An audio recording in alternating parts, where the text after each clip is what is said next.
How is it going? Fantastic. What else? Great. Awesome. Enlightened. Okay, I know we have the graveyard shift. This is where people sleep after lunch. This is where we try and keep our eyes awake, but we hope that you will be as engaged as I hope to be. These are really, really serious, cool people in front of us. My name is Doris Chelagat Mwigei. I am the Chief Growth Officer at a company called Usudi. If you don't know Usudi, we are a sales, yes, not marketing, sales enablement community that helps businesses hire, coach, and train their sales talent. I am a coach on some random days. I also own a lot of animals and cats and dogs. Yes, I feel, right? I feel like so marketing is this thing that is interesting, but I can look at it from far and think, I don't understand it, I need to do it. But I feel like I'm in the middle of a lion's den, in that I am a salesperson by profession, by DNA, by everything, and it's just great to be here. And I'm really, really looking forward to this conversation. Unfortunately, one of our panelists is running late, so we are going to start, and then I hope she can join as we go along. I am going to ask the panelists to introduce themselves, but I don't want them to tell us about their LinkedIn. So you can find them on LinkedIn. Yeah. Those LinkedIn things, we leave them out. Let's get to the meat of the issue. So maybe your name, where you are right now, and then people can figure out the others for themselves. But I think what's interesting for us is, how did you get into marketing and what made you stay? Those are the two questions. As you debate, who starts? So gentlemen first, obviously, for gender reasons. Yes, Joel. Yeah? Thank you. This is, I think, the only time I'll be allowed to speak first.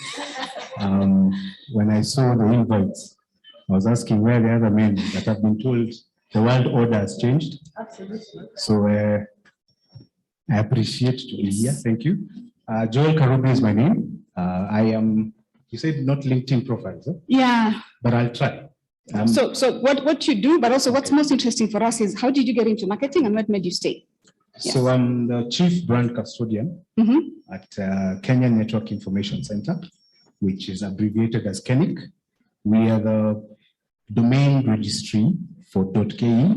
So all of you who your brands are on .co.ke, I am the one who makes sure that you're alive and well, that your brand is up all the time, that your online presence is up at every single day, every single time that people want to meet you. How did I get into marketing? When I was in Form 4, when we were doing this called registration for KCPE, for KCSE, I thought I'd be a doctor. Then the first term, there were a number of E's on my report form. So term 2, things changed. I graduated and went to, so I thought I would go to, University of Nairobi, those kind of places. Didn't make it that far. I joined USIU. When I joined USIU, I joined the Bachelor International Business Administration, but I had not chosen a minor. After 2 weeks of induction, which for those of you in USIU was a drinking spree, I realized that I could talk a lot. So I took marketing as the option, and I went through with that, and I loved it from the day I started. I have also done my master's in strategic marketing, and pretty much my career has then just been marketing in general. Wow. So I don't think I planned to be a marketer, but it seems that that was the path I was destined to take. Okay, interesting. So what made you stay in it until now? I think it's the procurement guys who made me stay. Okay. Because everywhere I went, we refused to accept budgets from marketing guys. So that fight was very interesting. That fight in the boardroom of, why do you want to do this? You're spending too much money. But for me, the joy of just looking at things differently, being able to look at what can I do that is not already being done, is what has made me stay this long. Wow. And I don't think I'm going anywhere else. Oh, yes. Okay, thank you so much. Great to have you, John. Lina, for you. Good afternoon, everyone. Firstly, Victor and top marketers, thanks for having me here. I'm Lina Githuka. I'm currently the Managing Director of Kenya Wine Agencies. That's KWAL, we call it KWAL. I won't get into my LinkedIn profile. I think we all know that. What I just did notice is that when Moses asked about age, I think we have some of the few who are skewing the age the other way around. Yeah. So when I start talking about where I started very many years, 27 years ago. I just left the University of Nairobi, having done a Bachelor of Arts degree in sociology and economics. And then we were there looking for jobs. In my days, people left campus and started looking for jobs. And one day I see an ad in the newspaper, East Africa Industries is recruiting management trainees. And I think, why not? So I put myself out there, and after a rigorous process, I make it to the next stage and the next stage, and you have to at some point tick where you want to go. And there are all these functions: HR, operations, sales and marketing. So I tick sales and marketing. I think I had a bit of an appreciation, but not really, because I'd not done marketing. But then when I joined in my year, we joined 13 of us, and I was one of those who joined as a management trainee in marketing. So I got into brand management, and that's where my journey began, and I found my passion. I love managing brands. And since then, I have done it at a regional and global level. And I still work in a fast-moving consumer goods company because that is where my niche is. And I just love what I do. So that was what made me stay on. But I think these days I look at myself differently. But once a marketer, always a marketer. Yeah. So that is where I started off. But now I've moved more to the general management space. But I think at the heart of it all, I am still the marketer. So the heart of it, you're still a marketer. Oh, definitely. Wow. I have a lot of questions for you later on that. But can go move to Susan. Hi, everybody. So my name is Susan Makau. I'm the Managing Director of International School of Advertising. And thank you, Victor and your team, for organizing this lovely fourth conference, and keep keeping it up. Really good job. Okay, so mine is not like Rivera, who by 7 years knew that she wants to become a marketer. I think mine was kind of like a books. I just landed on it somehow. Because I don't know how it is now, but when I was finishing high school, you had to get a certain number of points to get into certain careers, and there were those high profile careers: architecture, law, doctor, engineer, etc. So I had applied for BCom. So I missed my BCom just by 1 mark. So Lina, you managed, I didn't manage. And so the rest of us who miss it, we are just thrown. We're all thrown into BA, BEd, whatever it is, sociology, I don't know, ecology, forestry, whatever it is. You're just thrown all over the place. Anyway, for me, I was put into BEd, something called business education and economics. So, and I was in KU. But fine, it wasn't too far from my BCom. So I stayed in there. And in there was the marketing unit, and I really, really loved the marketing. I actually loved really two units, marketing and statistics. So I said I'll either be a marketer or statistician. So, but when we left work, as Lina said, we have to go. We were literally tarmacking. As guys tarmacked, back our shoes got holes. So I eventually got a sales job. That's where I started. I started selling space for a magazine. Then I got into the oil industry. It was a bit more structured, still in sales, but in the oil industry. And from there, I moved into a company called MRM. You've probably heard of MRM. And that is really where my marketing career started. It was a really exciting time. MRM manufactures mabati. Mabati was considered a commodity. Mabati ni mabati. The only thing that differentiates is bay. Yeah, so you speak bay, that's what the differentiator is. But for the first time now, we built brands around it. So we did the MRM brand, and then we did many other brands. I don't know if any of you remember Do With Us. Yeah, I did Do With Us. That was a really exciting one. So from there, I moved into agency. So I really love just building campaigns and being part of the team that build it. So then I got into agency. I know it normally is the other way around. People do agency, then client. So mine was client, then agency. So I got into agency, and I've been there since since I did another like 10 years or so in agency before I stepped out into training. So still very passionate about building brands, but now also the education. And I found that actually that education I learned has now helped me, because now I actually merge marketing and education from where I sit. Oh, yeah. That's true. Thank you. That's a very interesting point.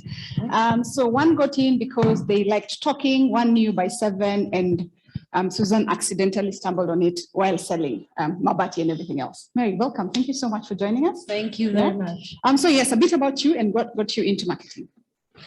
Well, I'm currently the CEO of Oakwood Brand Consulting. It's a branding and marketing firm. I'm really excited to be here. My journey was more or less similar to Susan's. I could relate when she was talking about you're aiming for BCom and then you miss by a mark and you find yourself elsewhere. I find myself at the University of Nairobi doing economics. And I thought I'm going to be this great economist. And I would look at those who are working at the central bank and just admire, and I'll be like, wow, I'll be shaping policy at national level and literally determine how the economy moves left, right, center, top, down, wherever. So I thought, until I got my first job after campus, I was hired by KCB. And I had applied, to be a graduate, I had applied into the graduate trainee program. And then I got lucky to get into the program, and I was posted at a branch, Mamangina Street. That was a branch called S&L back in the days. So my experience at the branch was quite difficult. I asked myself, wow, this is what banking is. So this is what will get me to the central bank. I really don't think this is cut out for me. And I think the program was meant to be tough, because you're supposed to learn everything that happens at the branch level, so that when you move to head office, you know what it is you're implementing. Whenever it is you suggest a policy change or a product, you know exactly how it feels on the ground. So that was one of my toughest jobs, but I learned a lot along the way. And every time I would be asking myself, this product, customers don't like it this way. It's supposed to be this way. Who's working on this? And what about these forms? And why were we not informed about this campaign? It's supposed to have been done this way and that way and that way. I had an opinion about so much in marketing, and every time I'll be told, the marketing guys, the marketing guys. So one time I said, I want to speak to these marketing people. I called KCB head office, and it was such a big deal when you're calling from the branch. You're such a small, tiny person calling this head office. And I asked if there are opportunities and whether I can switch from the branch to head office. And I was told, no, you have to serve your 2-year program and then apply. And to apply, the requirements were that you have to have studied marketing, which I hadn't. So that's when I decided, you know what? I want to know what this marketing is all about. I applied for MSK diploma course.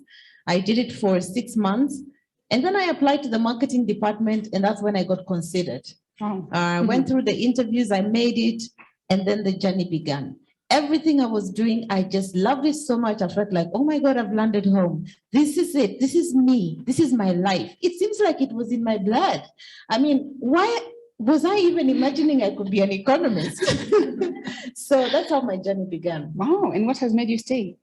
What has made me stay is the power that marketing has over brands, over businesses, over individuals. I just see, it seems like marketing runs the world, and people have not yet figured that out.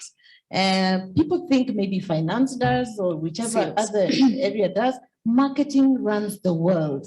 And the day I figured that out, I just felt like so powerful. And I'm so happy to help brands, get themselves to where really they belong. Wow, marketing runs the world. Thank you so much. That was very, very, very passionate. I did a bit of research, and what % of CEOs do you think come from marketing? Guess, wild guess. What percent? Less than 10%. Less than 10? 5? Here? 50. Wow, nice one. 50. It's about 10% of CEOs that come from marketing. But do you know, a research out of the Fortune 5,000 companies that they did last year, I think I need to get the link to that. The most effective and efficient CEOs were marketers. Only 10% come from marketing. Something like finance and tech, it's almost 30 to 40%, but the most effective CEOs come from marketing. Why do you think so? They know the customer. What else? They are the only few who have the left and the right side of the brain. Yes. The only few departments that can actually use analytics, but also, as Sarah says, can use the psychology and know the customer. The combination apparently is extremely powerful. And so we're really honored to have the movers and shakers of the world. And I think my next question, I'll probably start this with, let me see, with Mary, which is, what are the common misconceptions about marketing CEOs? And how can we combat those? I think the most common one that I interacted even myself was the fact that there's a misconception that marketing CEOs or even marketers in general do not understand numbers and finance. And when it comes to return on investment, it's like marketers are on one side, they're like the oil, and then the return on investment is the water. Yeah. So I experienced that throughout my career, even at the level where I was as a CEO. Mm-hmm. And you recognize that partially it is true, because the school of thought that had been inculcated in majority of the marketers was that you're all about awareness. I don't know where that information came from, that you're all about awareness. It's not so much about ROI. And I know that it's been changing quite a lot. And I'm glad it is changing, and we're even discussing it here in the first place, because finance departments would not release money to marketers or to marketing programs just because they don't see that that money will come back in multiples. And we have not been able to demonstrate that it will indeed come back in multiples. I can draw an example of what happened to me when I was in KCB. I remember I wanted to run a campaign, Shinda Eka na KCB, and I was really excited about it. The cost of that campaign was going to be about 100 million shillings. And I had done this proposal, and we've been running campaigns all along, and it was never an issue for us to get money. But this time round, the board said no. You have to demonstrate ROI. And we went around in circles, had to go to finance. Finance says, no, you have to demonstrate ROI. And we were, at that time, of the belief that we are the marketing department. There's a sales department. That's their work. They sell. Why don't you ask them the ROI? The sales they bring are ours. We are the ones who have done that work, you know? And it was made clear to us, no, that's sales. You demonstrate to us your ROI. I remember we were taken to some training. They brought a guy from the US who taught us about brand finance, brand ROI, brand valuation, and it was an awakening. And from that time onwards, the way we did campaigns moving forward, and I believe the guys at KCB would attest to the same, changed completely. Mm-hmm. We had to wake up and realize that it's not about just awareness. You have to look at the entire brand equity and be able to demonstrate the impact of what it is that you're doing. So that affected me in my journey and in my interactions with other marketers. When I transitioned into CEO and people would be pitching to me and I would ask about ROI, and it goes back to the same point. The same thing. So I think that is just the deal breaker. And even when at the board level, people still look at a marketing director and feel like this one cannot run our affairs because most likely they would not have their fingers on the numbers. So if I hear you, Mary, correctly, what you're saying is, even as a marketing CEO, the things you need to be conscious about is when you are there, chances are if you're not articulating your ROI in a good way, people will just say, oh, that's a marketer. So we need to either check the numbers, triple check, double check. So ability for you to really, really be conscious and analytical is critical at that point. Very, very okay. important. All right. Okay. In fact, I found it effective as a CEO to pitch from the numbers first. Pitch numbers first. Yeah. All right. Numbers, and then work backwards and say, then this is how we will be able to get to the numbers. Not the in quotes, yeah, not the stories first, because that is how it was always perceived. Yeah, not that first, the numbers first. The numbers first. Yeah. Thank you. It's enlightening. And guys, just write down your questions, and then I'll have a few minutes to, if you have any questions on this. You want to add something there? Yeah, sure. I think the other thing that's going to help us going forward as marketers is a whole trend towards data-driven marketing. If you think about it, data-driven marketing has actually emerged because of the pressure that's coming from the top for marketers to be able to demonstrate that ROI. And so it's really important for us to have everything defined in numbers. So if you're talking about a TA or a potential TA, let it be, my potential TA is 5 million people. This is going to convert to business worth X number of people, which is this value, all right? And out of this value, my investment will have been this much. And I can say show clearly that I have made a return of 20% or 30% and stuff like that. So now, everything has to be data driven. In fact, I was having a conversation with a lady there. She's running a company that provides the data, and it's there now, yeah, whereby it is possible to start doing these things. I know data has been a big challenge in this market, but we are getting to a place where it's possible to actually define data across all those within that whole funnel. Yeah. All right. Thank you so much for adding that. So Lina, if you could just stay with that. So I think I want to move a bit slightly different, especially Lina, for you, because obviously you started really in marketing all the way. And then about 5 years ago, you transitioned more into a commercial role, I think more sales. No, it's a bit different. A bit different. Yeah. My question for you is, as you became the CEO of KWAL, what's that one muscle that you felt you needed to build because for one reason or another it wasn't as strong as you came along in marketing? Thanks, Doris. I think just if I back up, I think. Can you guys hear Lina well? Can you all hear? Can you all hear? Yeah. Okay. Let me just go back and say something. I was very fortunate. I started my career in very structured organizations because I've only worked for multinationals.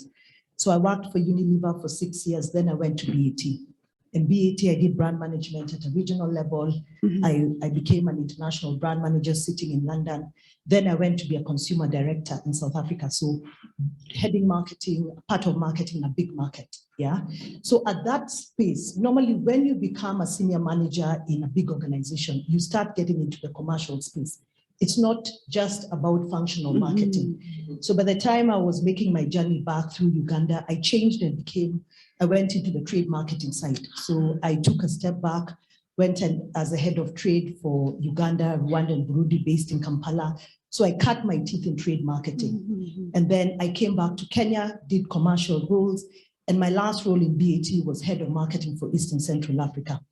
So that role is just not marketing because you have strategy, the area head of strategy and planning reporting to you, the area head of brands reporting to you, you have commercial finance reporting to you, you have a HR business partner reporting to you, you sit in the leadership team, you sit in the regional leadership team for Eastern Europe, Africa, Middle East. So by then you are becoming a business leader. So the transition is made easier. Then after 16 years of what I say was a very successful career in BAT, I made it to the top of the function. I became the first female, first local to do the head of marketing role. I exited, took a bit of a sabbatical, then I joined KWAL. At that time, the motivation was more about working in a local organization and was about what value can I take, more about skill transfer. I didn't want a job that had a regional scope because of travel, because at that time, my daughter was at the age she needed me more at home. So it's a purposeful decision that I made. And when I joined KWAL, I joined as a commercial director. And at that time, we were just going through the privatization. KWAL had been privatized. came in Distel. We are a subsidiary of Distel. Distel is a big South African company that is in the wines and spirits. And we as a local Kenyan company are in the business of manufacturing wines and spirits and ciders and non-alcoholic drinks. So it's an end-to-end business. So commercial was my footing, but I must say when I got in, my ambition was the MD position. So when it was put out there, I put myself and transitioned.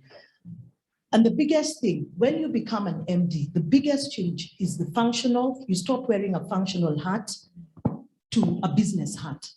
And one of the big deliverables from an MD is management of the P&L.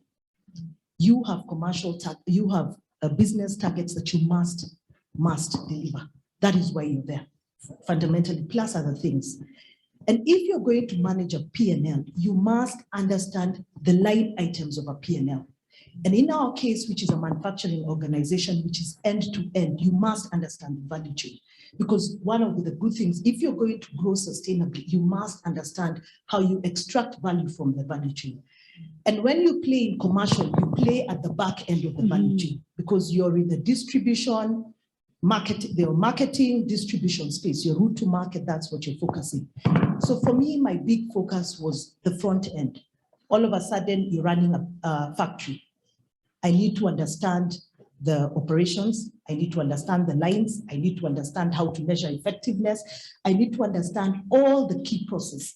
And so for the first 6 months, I purposed not to get involved in anything commercial because I do commercial like it's something I've done because it's a muscle that has been flexed and you can do it with your hands closed.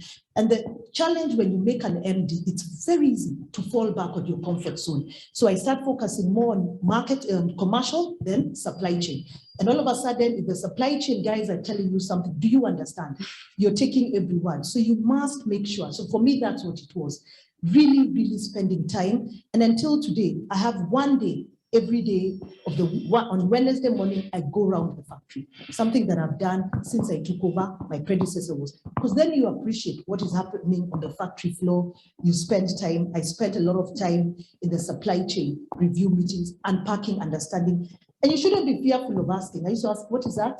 How do you measure that? What does that mean? What is a good measure? And when I would make visits to the business in South Africa, I took time to go around their factories to understand what best practice in terms of manufacturing means. And for today, I mean, if we have a conversation, I feel more conversant. And I think it's about the more you're able to be knowledgeable about that part, then you also feel in control. Because today when the supply chain guys talk to me and tell me about OEE, which is Operational Equipment Effectiveness, which talks to asset utilization, you know what it means, you know what it entails. But I had to go through a learning process that I didn't have to. Yeah. So for me, that's a part that I've really had to flex. And the second one, stakeholder engagement. All of a sudden, I've been playing commercial, you become the face of the business. For us, we're in a regulated environment, which means excise engagements, which means going to Treasury, which means going to KRA, which means going to KEBS, which means dealing with NEMA, which means dealing with the industry, the Ministry of Industry and Industrialization. That is a skill set. We always talk about networking, but all of a sudden you stop being focused on managing internal stakeholders to external stakeholders. How do you show up? How prepared are you for those conversations? That was it. And the other big stakeholder was the board. All of a sudden, I'm reporting to the board. I've always reported to a line manager within the organization. Even when I was head of marketing, I reported to the area director for Eastern Central Africa in BET. Now, commercial director, I was reporting to the MD. Now I'm reporting to a board. How do you show up? You represent management on the board. And you have tough conversations because in the board sits the shareholders. And the shareholders expect you to consistently drive value for the business. So you will have tough conversation. You go and present a strategic plan. They won't just say yes. They want more. They want to drive shareholder value. So the dynamics of the conversation really does change. Yeah. So for me, I would say those two, the front end supply chain, and then the whole stakeholder management is something that, because I'm not, I mean, naturally as a person, I don't like the media, but all of a sudden, you become the face of the organization, and you're meant to put yourself out there. So that's been quite a journey. Wow. Wow. I think what's interesting for me is a conscious thought that I know commercial, that's covered. Let me try and flex my other muscles, because it's very easy, as you rightfully say, to just lean on what you know you're strong at and hope that the rest magically just turn into this beautiful thing that you can go on with. Thank you so much for that, Lina. I think you're not last and definitely not the least. I mean, not by any long shot. But I guess my question for you is, what is that one question about marketing that you're tired of hearing? And today you just want to put it to rest. We put it to bed. There's so many. Just one. I can even go back to shareholder value first, but yeah. So a question so I struggle with value proposition. So every single conversation is about value proposition. And what I find with that question is people don't unpack it enough to justify what they want. So every time I sit with someone is, what value are we deriving from this? And I think what I've seen is, from the organization I've worked, people are comfortable in their zones. So when you look at value, you must also look at the other people within the ecosystem and how does that affect? But the marketing guy will come and say the value is we will have more clicks, we will have more views. And then some guy in procurement does, what are clicks? What is engagement? What is reach? So that question, that's something I think we don't do too well. And Susan has mentioned data. Data must help us do that. If you're not doing data, forget it. I know when some of us, I've had some years being mentioned here, marketing was emotional. It was a feel good. Marketing is no longer feel good. It has to be substantiated. You must be able to understand the impact of me doing this. What does it affect internal and external stakeholders? Yeah. So that's, I think, for me, something, and I want to also add to something, Lina, and I'll pose a question because she's mentioned something about board engagement. And I'll pose a question that maybe people can take home. If you have a board, does your board have a marketing representative? Most boards, finance, HR, auditor is there looking at you. Risk. Who is there to support your strategic intent? It is not your auditor. It is not your finance guy. Yeah, it's hopefully maybe the chair, hopefully, but really, as a CEO and a marketer by profession, you will struggle in those meetings because you go there with heart and joy that I understand my customer, and the board member asks you, where is that customer, Kwanza? Can you bring him? We see. So all those kind of questions at that level, you must always understand. And that, I think, when I became a CEO at where I am today, I had to unpack that for the board and actually requested that we have a board member who I can work with from a marketing perspective. Because all they ask you is, what are the numbers look like? How are you going to deliver them, and by when? In fact, boards are the easiest. They have 3 questions. How much are you going to give us, by when, and when are we getting our dividends? That's it.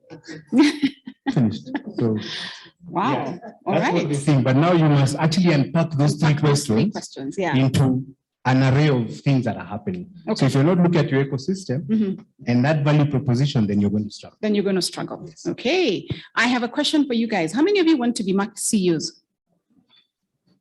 Ooh, wow. This is the 10%.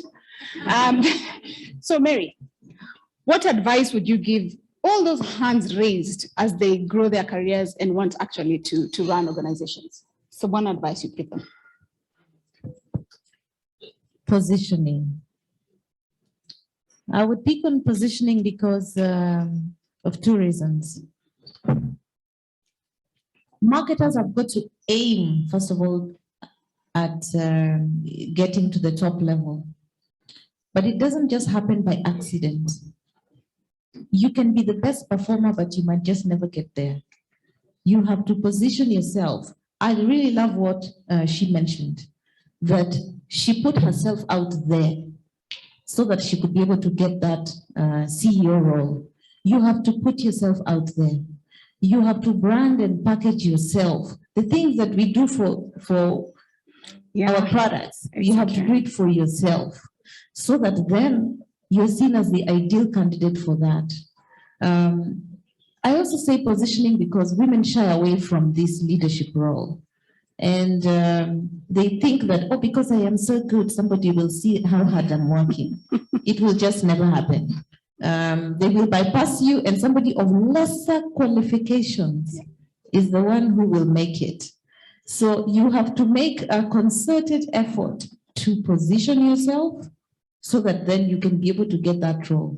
And when you get there, you have to deliver, because you cannot be hogwash that all you are was positioning. No. You have to position something that is worthwhile, and therefore be able to deliver on that particular role. Wow. Are you worthwhile, guys? Yeah. So positioning should just be the next thing, right? So to positioning ourselves. I think one last round of questions, and I just have one question for each panelist. How do you all sharpen your souls?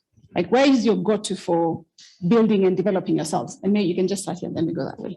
Can you start with yourself? Do you read? Do you audio? Any particular favorite that you want us to? The Economist. The Economist. Yeah, it's. I find it very in-depth in stories from around the world. It always has fresh thought that I draw inspiration from time to time. Wow. And I would say I've learned that way because I started off as an economist, but it's widely read. I'm just trying to think if I know how the cover of The Economist looks like. I'm not quite sure. How many of us know? Hey, okay, fine. All right, thank you. The Economist for sure. And for you, Joel, how do you sharpen your soul? I have a couple. One, I don't like reading, but I've decided to start reading. Oh, okay. And one of the books that really changed me was Blue Ocean Strategy. For those who've read that, moving from a red ocean to a blue ocean, which means you must look at it, you must throw away the rule book and try all sorts of things. So that book really changed the way I look at things. I'm social in nature, so I'll go looking for conversations. So where there are people talking, you will find me. I think that went out very wrong. Eh? Yeah, no, we had already learned about it before, so that's all right. I think during COVID, the number of hours of webinars that I went, and not just because they were in my area of interest, it's because there were new things happening. I'm in the ICT space. I never knew anything about cybersecurity. I had to learn because no one was there to explain to me. So I had to go to look for information, and that's what I always ask. Go and look for the information. Because the information will never come to you. And it's there. It is all over the place. But it's just how you choose. The third for me is, I always tell people, what is your, we call it the pod. Who are your friends? Who do you surround yourself with? Who do you talk to? Do people call you and tell you, did you see that article? Or do you have those guys who are, hey, it's 3:30, have you not finished your conference? Right? So who are you surrounding and what kind of conversations are you having at that? I think those are key for me. Okay, they say your vibe is your tribe, I guess. So in that case, Lina, for you? For me, it's a myriad of things. The Harvard Business Review, I have subscribed for 10 years, last 15.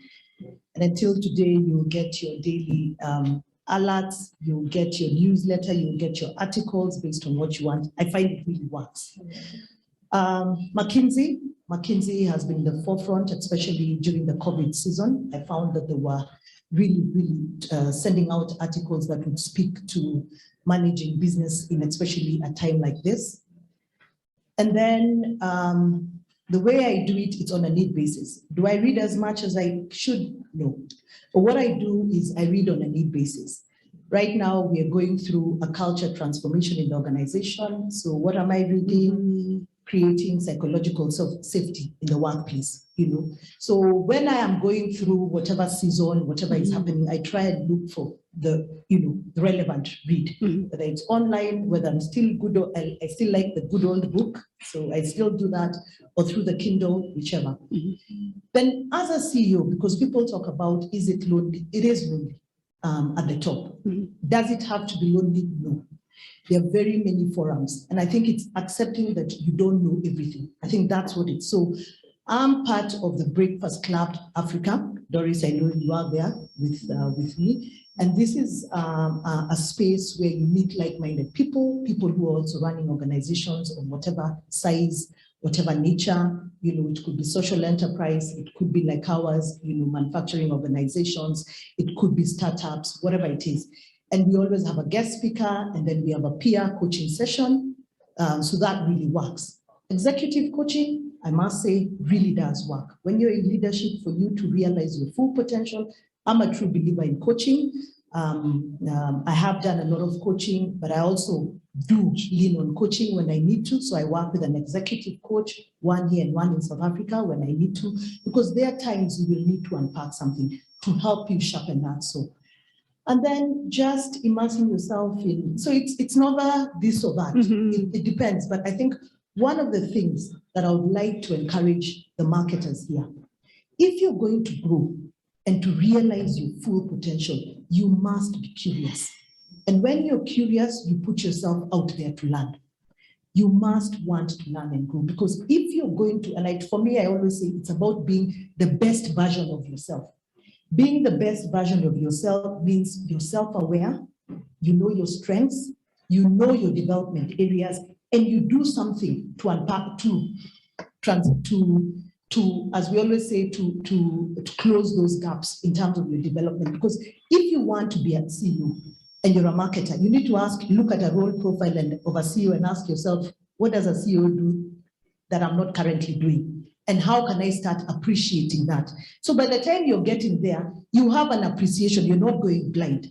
And that requires about learning and just being curious to understand. Whether you get into it in depth or not, I would actually encourage. And that's why there's a famous cliche of unlearning to relearn. It is so true.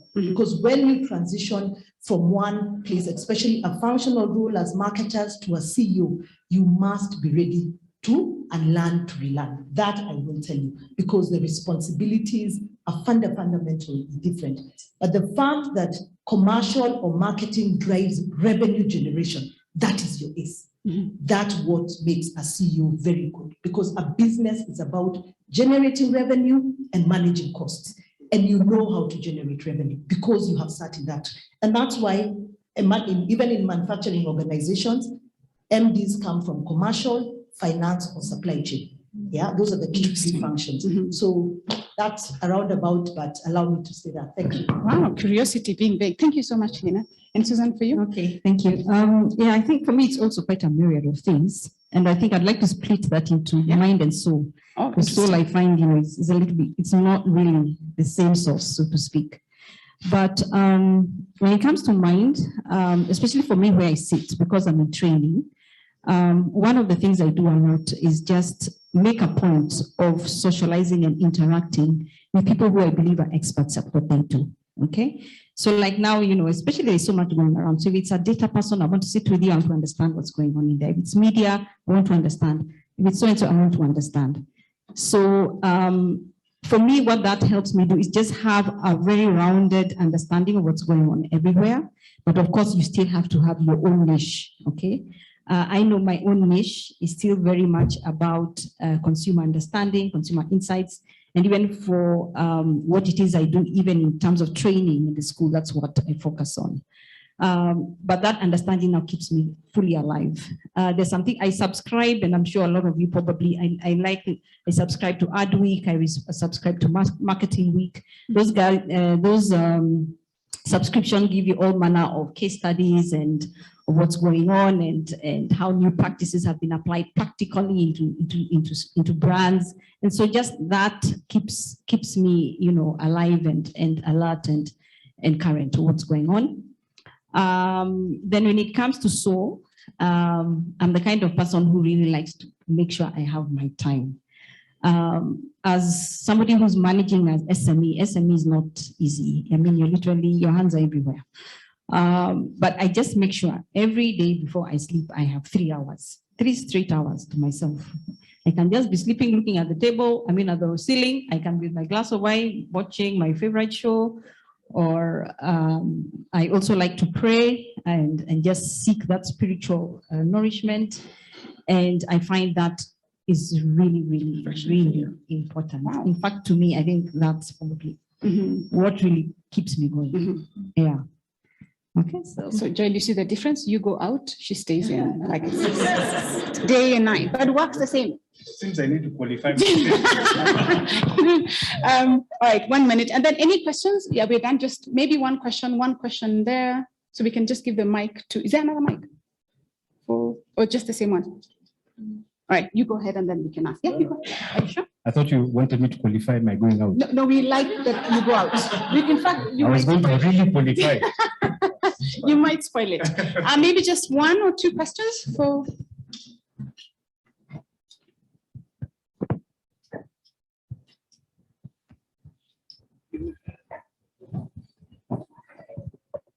Hello. Hello, everyone. My name is Joy from KeNIC Insights. My question goes to Susan, because I'm coming from a data company. She's talked about marketers using data-driven, doing a data-driven marketing, where they use data to know what their target customers or clients are. So I would like to know what are the challenges that is facing the marketers in terms of getting data, especially in Kenya and in Africa, and what requests do you have for a data company, as me, and what is it are you looking for, from a data company, for us to be able to help the marketers reach their target audience, reach their target customers, Yeah, that's the question for you. Thank you so much. I know I am out of time. I'm even afraid to look because the way Victor is looking at me right now is not with polite eyes. So let me first give this up. Yeah, so you're right. Yes, there has been a challenge. But first of all, I think there's a mind shift that's needed. Okay, as Mary was saying over here, we need to move away from my objective is brand awareness. Yeah, you need to be a growth market. You need to have a growth marketing mind shift. Now, in terms of availability of data, yes, we have had that challenge, but actually it is there. There's certain places that you can go. Like for us, we've been very intentional as an institution to get data that is relevant to marketers, okay? So first of all, there's a lot happening in terms of reports, trends reports. Places like Kantar, places like Euromonitor and all that. Just go into those places and you'll be very surprised that they have gathered information, not just in the developed countries, but even in our markets. You probably have spent some money, but there's a lot of data. Even in your up to category specific, you will get data. The other thing we have also done is that we work with people like Real Analytics. So if, for example, it's about communication and ensuring that the way you're managing your media spend is done as efficiently as possible, using Real Analytics, they're able to tell you exactly what's going on in the market in your category. Use audience data. Ipsos is very good in giving you audience data so that you're very targeted. And I'm not even referring to what Moses was saying, because from a digital perspective, it's very possible to even geo-target and all that. So above the line as well, it's very possible to be able, to be more efficient with your media spend. Eskimi, for example, is a great platform that you can use if you're doing your digital media buying, just to ensure, again, you're really targeted and you're really efficient in the way you're spending your money. And then, of course, I believe that it's very important to layer that with information from your client. Don't just look at your side. For example, if you can see that you have spent money across various channels or across various regions, layer that with information from your client, which areas are performing, which target audiences are bringing in the money for you, so that you can correlate where you're spending the money and where the outcomes are. Okay. And you can see what to dial up, what to dial down. So collaboration with clients, but also just be curious and go and find out where the sources are. I just met them actually over lunch, and they said they're apparently offering a lot of data on consumer behavior, on market sizes and stuff like that. So we just need to look out. That information actually does exist. So it does exist. It's just your awareness of looking for it does exist. Okay. But the other thing, sorry, I just add is the insights that you need to get out of it, because even from both a creative and marketing perspective, and you said it, you have to think left and right. So you have data as your raw material, but you still have to have that intuition of how do I interpret and analyze this information and get insights that I can be able to use that to you make can actually decisions. use to make a business case. Yeah. Okay. Final words just from there. One word, anything else last that you want to tell everybody as we stop, we end? I say, just like to say that just know that marketing is business. You know, people think marketing is marketing is business. Marketing is business. All right, thank you. Just think 4 P's. 4 is the product. What's the product? What is the price? Where am I putting it? Who am I speaking to? And where is the cost? On the pricing, on the pricing. So marketing is business. Marketing is all right. business. Thank you so much, Susan. And Lina, for you? Can I talk about what we need to move forward? Resilience. It's a buzzword, but guys, we need resilience. Agility, adaptability. That is what you need. Yeah. Because things are evolving so much, so fast. You need to be able to adapt to that environment. And when you have a setback, you don't fail forward, you fail forward. And you must be comfortable with the uncomfortable, and you must be willing to accept that things will sometimes go wrong. Yeah, you will fail. First attempt in learning. That is what I would like to say. Thank you. You, Joe? 2 things. 1, don't fear to fail. Try. 2, understand every other function that feeds into yours. If you think marketing is in isolation, that's where you will struggle. Yeah. Make sure everyone else understands what you're doing and bring them on board. If you're not working together, then you will not get where you want to go. And for those hands I saw that want to become CEOs, start going for interviews for CEOs. Hear what questions are asked in those interviews. You don't want to leave your current place, but apply or go and ask, what is the profile of that next job that I want to be? I really and like start that. behaving like that. That job. I really like that. Wow. Thank you. And last but not least, Mary? Thank you. What I would say is, I think for marketers in today's world, other than finance as an area that is just critical to our jobs, I think technology is very, very important. Interesting. So if I were to relive my life, I would say I would have gone into tech and finance early on, so that then I balance my skill. It's something that I ended up learning later on. So I think for you guys who are at the beginning of your career, just make a concerted effort to get in that space very fast. All right. Thank you. So tech and finance. Thank you so much, panelists. A round of applause for them all.